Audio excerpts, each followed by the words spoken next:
تتنزل علیہم الملائکہ، اللہ ایسے لوگوں پر اپنے فرشتوں کو نازل فرماتا ہے. وہ فرشتے نازل ہوتے ہیں اور پھر اللہ فرماتا ہے آگے اللہ تخافوا ولا تحزنوا، خبردار ہوشیار خوف نہ کرو، غم نہ کھاؤ. وابشروا بالجنۃ التي كنتم توعدون، اور اس جنت کی بشارت لے لو جس جنت کا تم سے وعدہ کیا گیا ہے.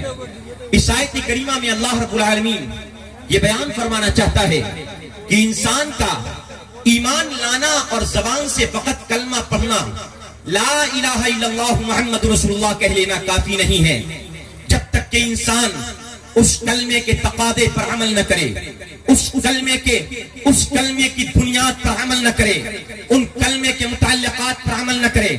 انسان نے یہ کہہ دیا ہم مومن ہیں، ہم مسلمان ہیں، ایک کلمہ پڑھنے والے گھر کے اندر پیدا ہوئے ہیں، اور اس کے بعد مسلمان کے جو اعمال اور مسلمان کے لیے جو ضروریات دین یا ضروریات اہل سنت ہے، ان ضروریات دین اور ضروریات اہل سنت سے اگر اپنے پردے کو دور رکھا اور اسلام کے تقاضے پر عمل نہ کیا تو یاد رکھیے وہ زبان سے تو یہ کہتا ہے ہم مومن ہیں، ہم مسلمان ہیں، ہم کلمہ پڑھنے والے کے گھر میں ہیں، مگر پکا سچا وہ مسلمان نہیں ہے. بھلے وہ اپنا نام کوئی کلمہ پڑھنے والا رکھ لے، بھلے وہ اپنا نام کوئی مسلمان کے نام کے جیسا رکھ لے. اس وجہ سے ایمان کے لیے ضروری یہ ہے کہ ایمان جس طرح سے اس کی زبان پر کلمہ جاری ہے، اسی طرح اس کے ذہن میں بھی کلمہ بیٹھا ہونا چاہیے، اسی طرح اس کی نگاہوں کو مسلمان ہونا چاہیے، اسی طرح اس کے دل کو بھی مسلمان ہونا چاہیے، اسی طرح اس کے آوائے جوارے کو بھی مسلمان ہونا چاہیے. یعنی مطلب یہ ہے کہ فقط زبان سے کلمہ پڑھنا یہ کافی نہیں ہوتا ہے. ایک مسلمان کامل کے لیے ضروری یہ ہے اس کا ہاتھ گواہی دے میں مسلمان ہوں، اس کا پیر گواہی دے میں مسلمان ہوں، اس کی آنکھیں گواہی دے میں مسلمان ہوں، اس کی زبان گواہی دے میں مسلمان ہوں، اور سب سے بڑھ کر کے یہ ہے اس کا دل گواہی دے کہ میں رسول اللہ کا سب سے بڑا عاشق ہوں. جب تک کہ دل گواہی نہیں دے گا زبان کے کلمہ پڑھنے سے کچھ نہیں ہوگا. میں بہت تیزی کے ساتھ اپنی بات آپ کے سامنے رکھتا چلوں. حضرات ذرا آپ ذہنوں کو قریب کیجئے. آپ نے کہا میں نے کلمہ پڑھا، مگر کیا کلمہ پڑھنے کے بعد آپ کی زبانیں گالیوں سے پاکیزہ ہیں؟ نہیں ہے. آپ نے کہا میں نے کلمہ پڑھا، کلمہ پڑھنے کے بعد آپ کی زبانیں جھوٹ سے پاکیزہ ہیں؟ نہیں ہے. آپ نے کہا میں نے کلمہ پڑھا، مگر آپ کی کلمہ پڑھنے کے بعد آپ کی زبانیں حرام لقموں سے تر ہیں؟ ہاں ہیں. آپ نے کہا میں نے کلمہ پڑھا، کلمہ پڑھنے کے بعد آپ کے ہاتھ گناہوں سے تر ہیں، آپ کے پیر گناہوں سے تر ہیں، آپ کی نگاہیں گناہوں سے آلودہ ہیں. ہم نے کہا اگر پکے مسلمان ہو، اگر سچے مومن ہو، اگر سچے کلمہ پڑھنے والے ہو تو کلمہ پڑھنے والے مسلمان کی نگاہیں بھی پاک تر ہوتی ہے، دل بھی پاک تر ہوتا ہے، زبان بھی پاک تر ہوتی ہے، ہاتھ بھی پاک تر ہوتا ہے، قدم بھی پاک تر ہوتے ہیں. بڑی تیزی سے میں اپنی گفتگو آگے بڑھاتا ہوں. حضرات یاد رکھیے جب تک کہ دل سے انسان کلمہ نہیں پڑھتا ہے اور دل اس کا تقویٰ اور پرہیزگاری سے آگے نہیں بڑھتا ہے، وہ دنیا میں لاکھ بلڈنگیں بنا لے، زمینداری حاصل کر لے، مگر حقیقی کامیابی اس کو حاصل نہیں ہو سکتی ہے. ہاں کافروں کی صحبت میں، اہل کفر و شرک کی صحبت میں آپ بیٹھ کر کے ان کے کلچر سے متاثر ہو کر کے آپ نے یہ سمجھا ہے ہم نے بہت بڑی زمینداری حاصل کر لی ہے، ہم کامیاب ہیں، ہم نے بہت بڑا عہدہ حاصل کر لیا ہے، ہم کامیاب ہیں، ہم نے دنیا کا بہت بڑا رتبہ حاصل کر لیا ہے، ہم کامیاب ہیں. نا میاں نا، کامیاب تم اس وقت تک کے نہیں ہو سکتے ہو. اللہ قرآن میں کہتا ہے قد افلح من تزکا وذکر اسم ربہ فصلی وتؤثرون الحیاۃ الدنیا.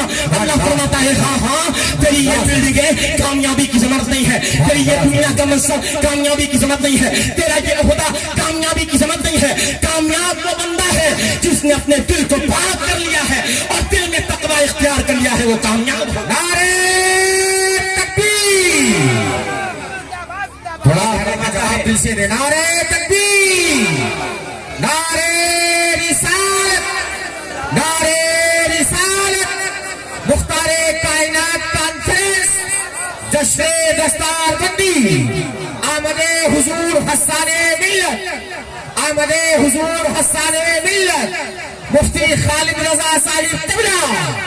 نعرہ تکبیر، نعرہ رسالت. آپ کی شکل گوری ہے، آپ کالے سے اچھے ہو گئے، آپ لمبے ہیں، آپ ناٹے سے اچھے ہو گئے, آپ امیر ہیں, آپ غریب سے اچھے ہو گئے, آپ خان ہیں تو آپ انصاری سے اچھے ہو گئے, آپ کوئی عہدے دار ہیں تو آپ غیر منصبدار سے اچھے ہو گئے. اسلام نے ابطالیت کی بنیاد, اسلام نے بلندی کی بنیاد, اسلام نے عظمت کی بنیاد, اسلام نے رتبے کی بنیاد آپ کے گھوڑے اور کالے ہونے پر نہیں رکھی ہے. خطبہ حجۃ الوداع میں مصطفیٰ کریم علیہ الصلوۃ والتسلیم نے کھڑے ہو کر کے آخری اعلان میں ارشاد فرمایا, لا فضل لعربی ولا لعجمی ولا لاسود لابيض ولا ابيض ولا لاسود على احسر او كما قال النبي صلى الله عليه وسلم او قريب ذلك او مفهوم ذلك او مثل ذلك او كما قال او كما يقال. آپ نے کیا سمجھا ہے؟ آخری خطبے میں مصطفیٰ نے ارشاد فرما دیا ہے, تم میں کسی عربی کو, تم میں کسی عجمی پر فضیلت حاصل نہیں ہے, تم میں کسی گورے کو کالے پر فضیلت حاصل نہیں ہے, تم میں کسی مالدار کو غریب پر فضیلت حاصل نہیں ہے, تم میں کسی اعلیٰ نسل والے انسان کو آپ کو کسی دوسرے انسان پر فضیلت حاصل نہیں ہے. ہاں, ان اکرمکم عند اللہ اتقاکم, خدا کا قرآن کہتا ہے اللہ کے ہاں بلند و بالا وہ ہے جس کا دل پاک ہے, دل ستھرا ہے, دل پاکیزہ ہے. تو یاد رکھو, اللہ تمہارے گورے ہونے کو نہیں دیکھتا ہے, اللہ تمہارے کالا ہونے کو نہیں دیکھتا ہے, اللہ تمہارے خان سے ہونے کو نہیں دیکھتا ہے, اللہ تمہارے پٹھان ہونے کو نہیں دیکھتا ہے. اللہ کیا دیکھتا ہے؟ ان اللہ لا ينظر الى اجسامکم ولا الى صورکم ولکن ينظر الى اعمالکم وقلوبکم. اللہ نہ تمہارے جسم کو دیکھتا ہے, نہ تیری طاقت کو دیکھتا ہے, نہ تیرے قوت کو دیکھتا ہے. اللہ تیرے عمل کو دیکھتا ہے, تیرے کام کو دیکھتا ہے, تیرے دل پر نظر فرماتا ہے. اللہ تیرے تقوی کو دیکھتا ہے.